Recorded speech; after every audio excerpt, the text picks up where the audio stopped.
may be seated. Well, this is the fourth Sunday of Advent, and within it we are blessed in this journey together. This month, December, is still the month of red, the month of life, our faculty of vitality and motivation, that we get to choose the life we want. And so my talk title today is Living Joy. And as in keeping with the rest of this month, the wonderful pamphlet, the booklet that Unity put out this year for 2019 is Christmas in My Heart, Christmas in My Hands. And Monday, December 23rd, the entry was written by Reverend Bronte Colbert, who's the spiritual leader of Unity of Athens, Georgia. Here, she says, if you're feeling little or no joy, consider asking for God's help. Today, grant me moments of joy. Even during challenging times, a pleasant memory or acts of loving kindness can evoke quiet internal joy. By asking, we open our awareness to joy around and within us. There's lots of situations that we can see where there's things outside that give us joy. It might be an incredible sunset that opens that awe of joy. It could be being with our kids or our grandkids, or just remembering those happy moments of Christmas can be joy. Looking at the stars and making patterns in the stars at night can be joy. A rainbow can be joy. Being with your best friend. Being with loved ones. Being open and available to others' support when our lives aren't going quite right. The comfort of friends or medical people who have skills to guide us through our journey. There's also the internal joy. The joy that comes when we become present to the now moment. When we relax and we realize that the peace that passes all understanding is really a light of joy. When we have those memories or when we have that connection. I was at HEB yesterday, and Julie, the checkout clerk, she turned to me with an open expression. She'd obviously had a very busy day, and she was fully present and said, "Good morning. Did you get everything you wanted?" And I said, "I've gotten everything I came for right now, being with you." And we laughed and we smiled. We enjoyed the moment. A simple connection by a smile, by listening. No matter what's going on. This quote is from Thomas S. Monzon. He's the 16th president of the Mormon Church. It says, Christmas is the spirit of giving without the thought of getting. It is happiness because we see joy in people. It is forgetting self and finding time for others. It is discarding the meaningless and stressing true values. This is important because it indicates there's a choice. There's a choice of living joy or getting caught up in our attachment to our fear, to our shame, to not enough, to doubt, to righteousness. Any of those can give us the joy of the pain, the joy of the anger. It is an odd, perverse joy, but we can simply forget those things We can set the suitcase down of resentment, and we can open ourselves to having time for others. For when we can spend time with other people and see the joy in them, part of that, we can be a giver. We can open ourselves and put others first, allowing their joy to be the joy we experience as well. Because we don't live in a vacuum, all by ourselves. We live in relationship with others, with our tribe, and sometimes we find we are in a situation where we don't know anybody. But I bet you, if you stayed in Costco for maybe an hour and a half, you'd see half the people you know. So we're never really alone very long. And Marianne Williamson, a Unity minister who served the Renaissance Unity, Jack Boland's church. She has a New York Times bestseller, and she's got some political aspirations. Here she says, joy is what happens to us when we allow ourselves to recognize how good things really are. Joy has no cost. Think about it. Is there any cost to joy? To feeling that light of being? And joy is there for our receiving. When we allow ourselves to be present and we open up to, everything may not exactly be working out exactly as we planned. Anyone else can relate to that?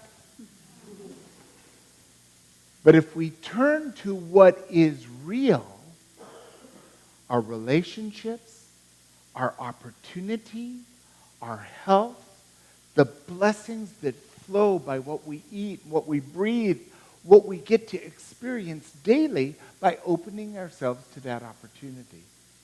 Maybe a friend is down on luck. Maybe things are a little tight for them. Well, Christmas gives us the opportunity to, let's help out. Let's be something more for them that allows them to relax and receive. For when we experience joy, it's a blessing, and it's always available. For within our oneness with God, we are blessed by the blessing of God in each moment. All we need to do is open to it. Annie Lamott is a dear friend. She's one of the biggest introverts I've ever known. She's a great best-time seller, a writer. If you ever want to read a book and laugh at the same time, read Annie Lamott. She says here, peace is joy at rest. Joy is peace on its feet.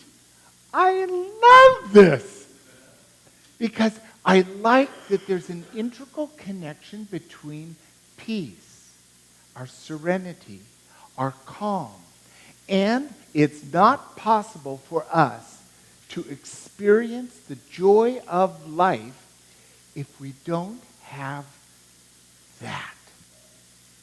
And if we are calm, if we're serene, if we're at peace, we can experience joy.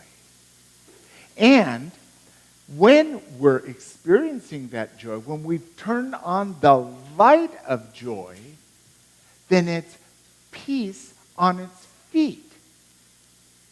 Because nothing better than spreading peace. Peace on earth, goodwill to all. It's our mission this time of year. It can be our mission every day, every week, of every moment of the year as we put joy and peace on his feet.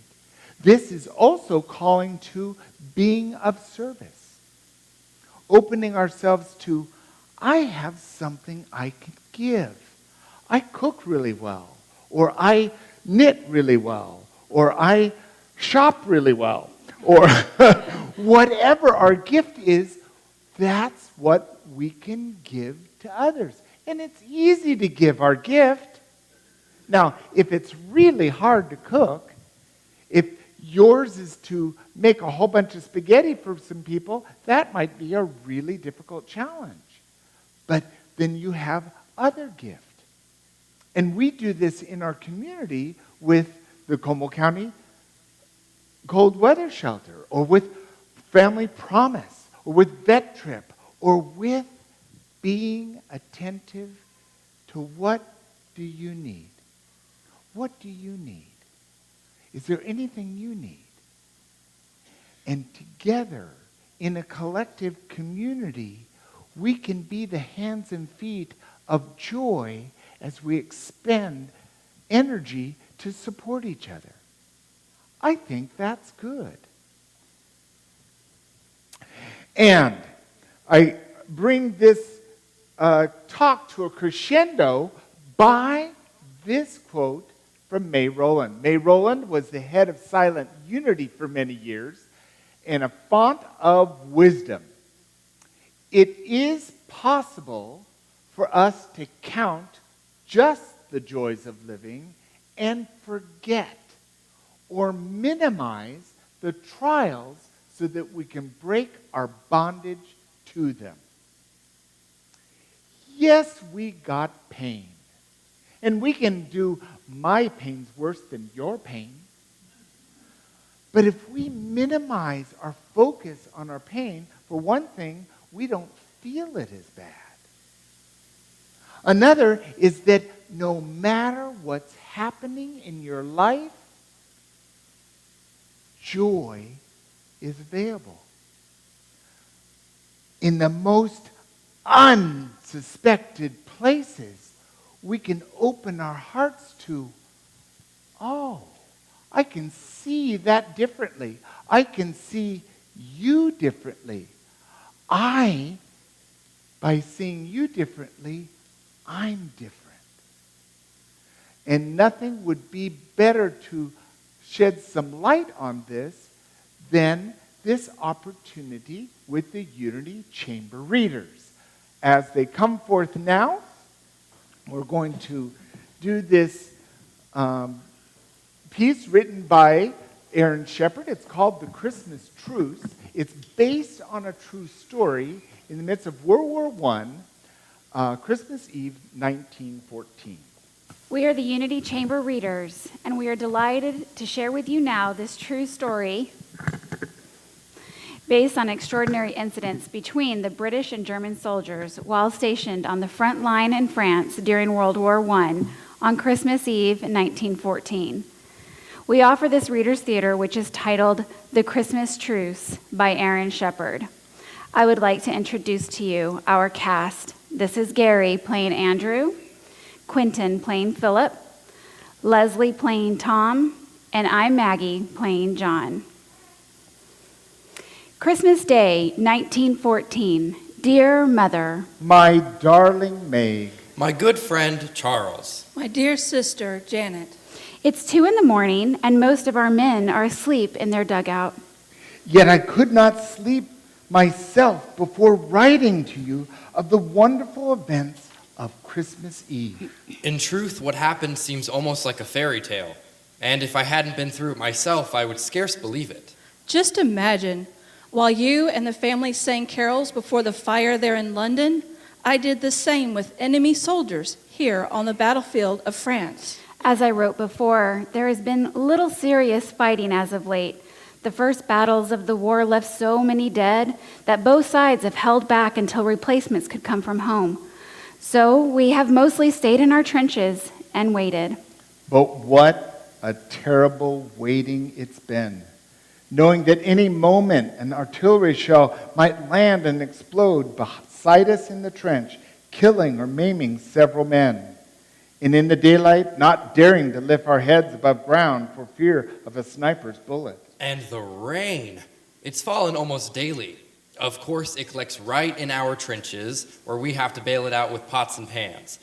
And with the rain comes the mud, a good foot or so deep. It splatters and cakes everything and constantly sucks at our boots. One new recruit got his feet stuck in it, and then his hands too when he tried to get out, just like in that American story of the tar baby. Through all of this, we couldn't help but feel curious about the German soldiers across the way. After all, they faced the same dangers we did and slugged about in the same muck. What's more, their first trench was only 50 yards from ours.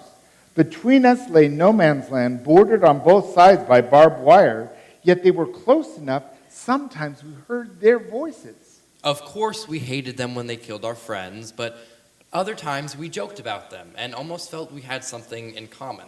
And now it seems they felt the same. Just yesterday morning, Christmas Eve day, we had our first good freeze. Cold as we were, we welcomed it because at least the mud froze solid. Everything was tinged white with frost, while bright sun shone over all. Perfect Christmas weather. During the day, there was little shelling or rifle fire from either side, and as darkness fell on our Christmas Eve, the shooting stopped entirely. Our first complete silence in months. We hoped it might promise a peaceful holiday, but we didn't count on it. We'd been told the Germans might attack and try to catch us off guard. I went to the dugout to rest, and while lying on my cot, I must have drifted to sleep. All at once, my friend was shaking me awake, saying, "Come and see! See what the Germans are doing!" So I grabbed my rifle and I stumbled out of the trench and stuck my head cautiously above the sandbags. I never hoped to see a stranger in more lovely sight. Clusters of tiny lights were shining all along the German line, left and right, as far as the eye could see. "What is it?" I asked in bewilderment, and someone answered, "Christmas trees." And so it was. The Germans had placed Christmas trees in front of their trenches, lit by candle or lantern like beacons of goodwill. And then we heard it, their voices raised in song, singing, "Silent night, silent night." This carol may not be as familiar to us in Britain, but one of the soldiers knew it and translated. Silent night, holy night. I've never heard one more lovelier or more meaningful in that quiet, clear night. Its dark softened by a first quarter moon. When the song finished, the men in our trenches applauded. Yes, British soldiers applauding Germans. Then one of our own men started singing, and we all joined in.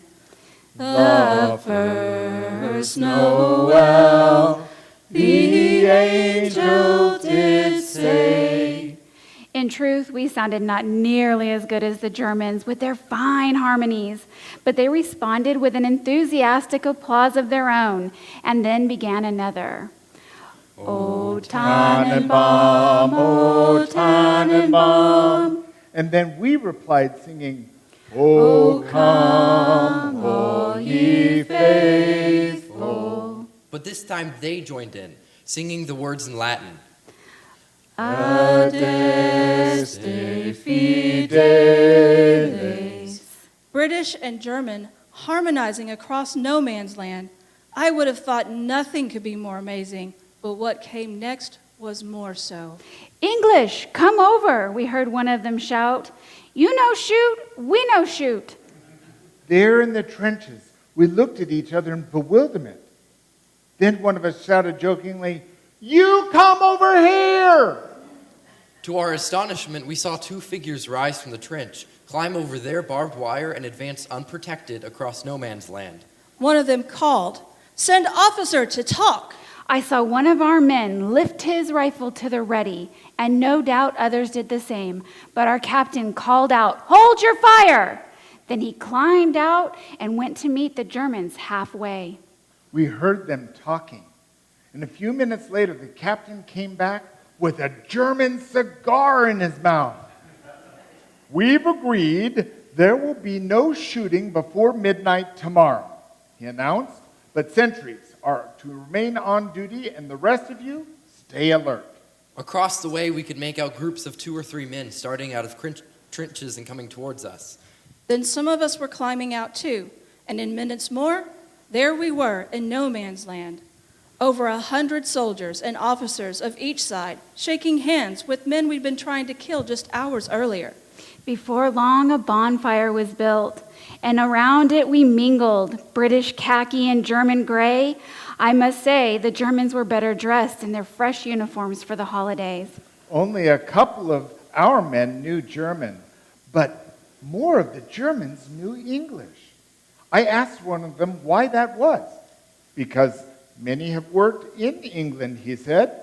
Before all this, I was a waiter at Hotel Cecil. Perhaps I waited on your table. Perhaps you did, I said, laughing. One German told me he had a girlfriend in London and that the war had interrupted their plans for marriage. I said, "Don't worry, we'll have you beat by Easter. Then you can come back and marry the girl." He laughed at that. Then he asked me if I'd send her a postcard he'd give me later, and I promised I would. Another German had been a porter at Victoria Station. He showed me a picture of his family back in Munich. His elder sister was so lovely. I told him that I would like to meet her someday. He beamed and said that he would like that very much, and he gave me his family's address. Even those who could not converse still exchanged gifts. Our cigarettes for their cigars, our tea for their coffee, our corned beef for their sausage.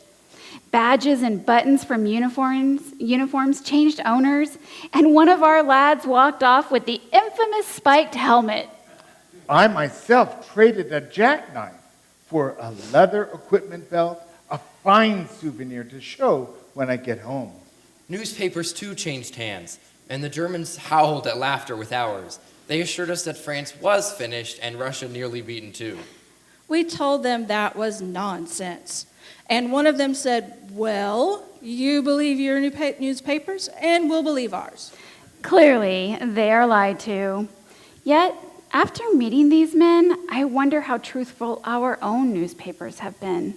These are not the savage barbarians we've read so much about.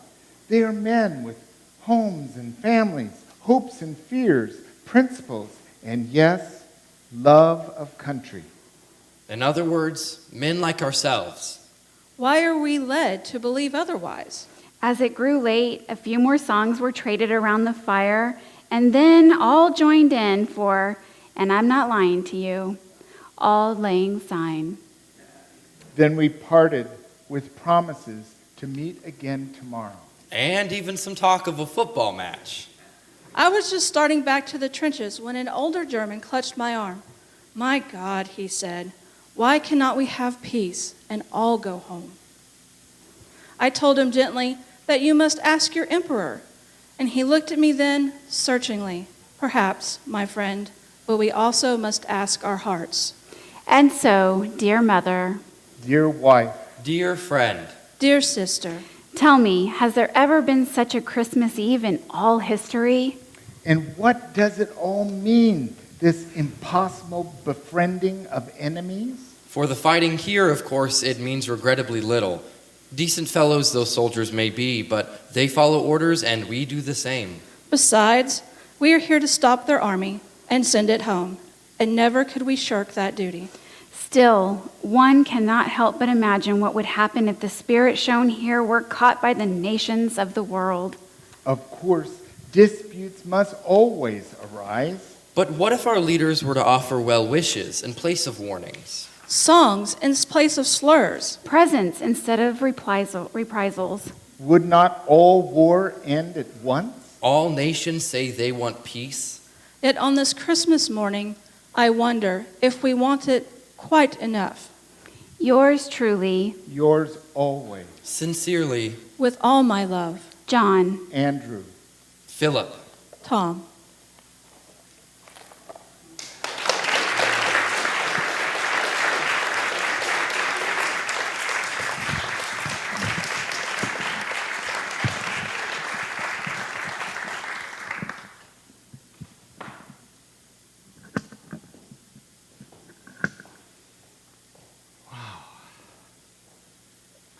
And so to bring this talk to a close, once again I turn to the wonderful wisdom of Martha Smock.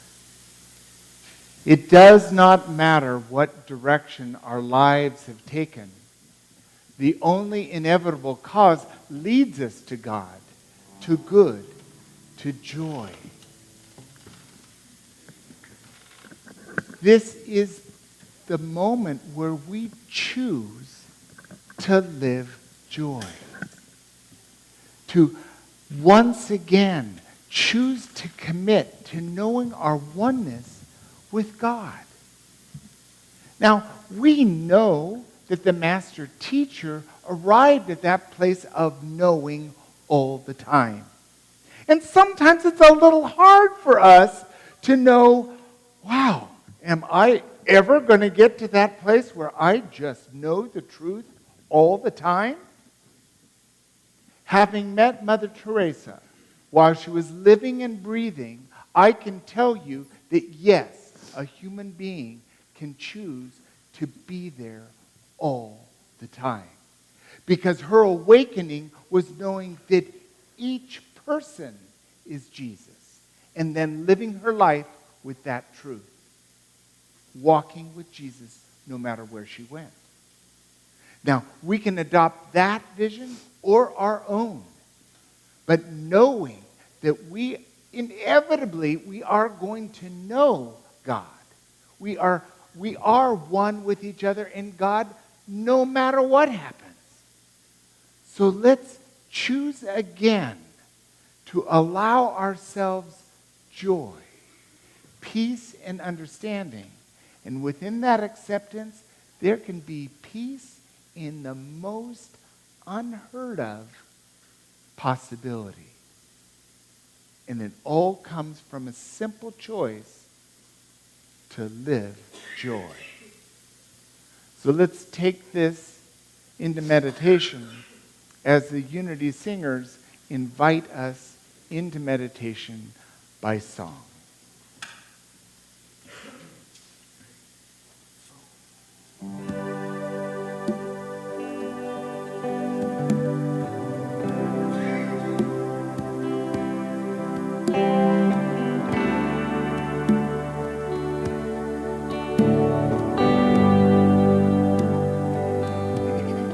Hallelujah, hallelujah, hallelujah, hallelujah,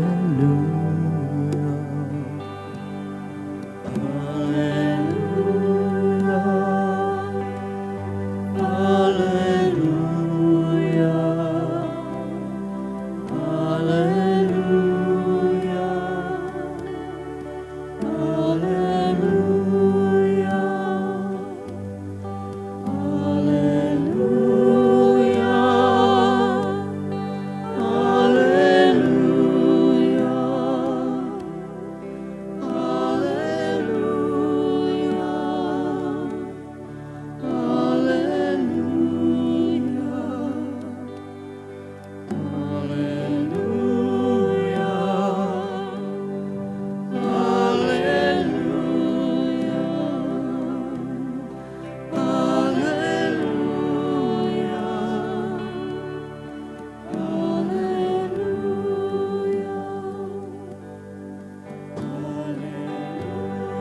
Yesu Christu.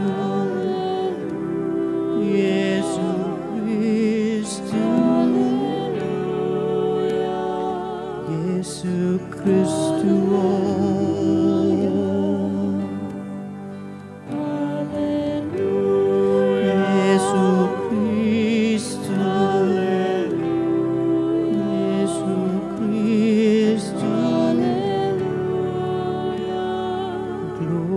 Gloria.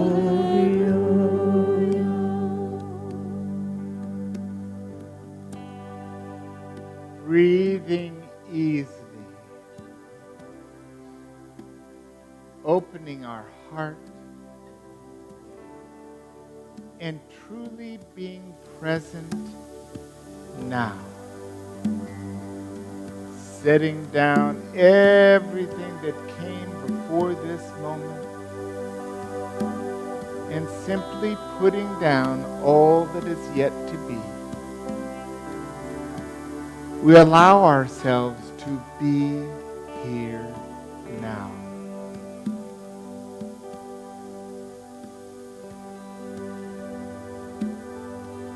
Peace, be still.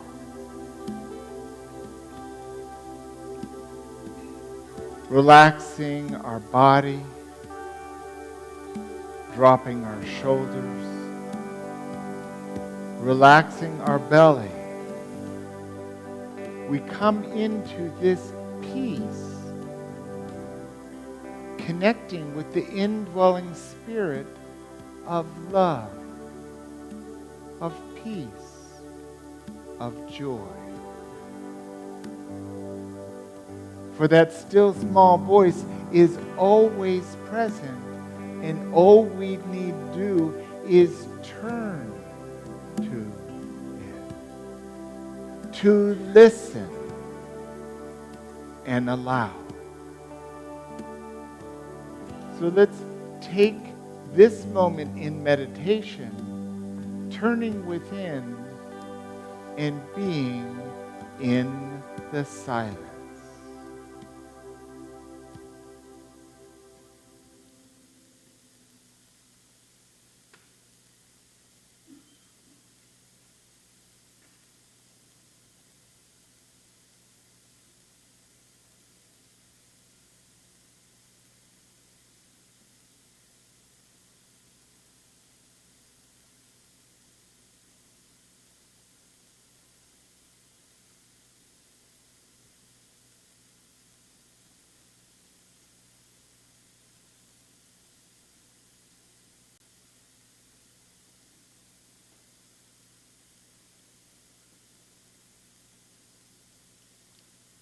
Let's celebrate this moment of peace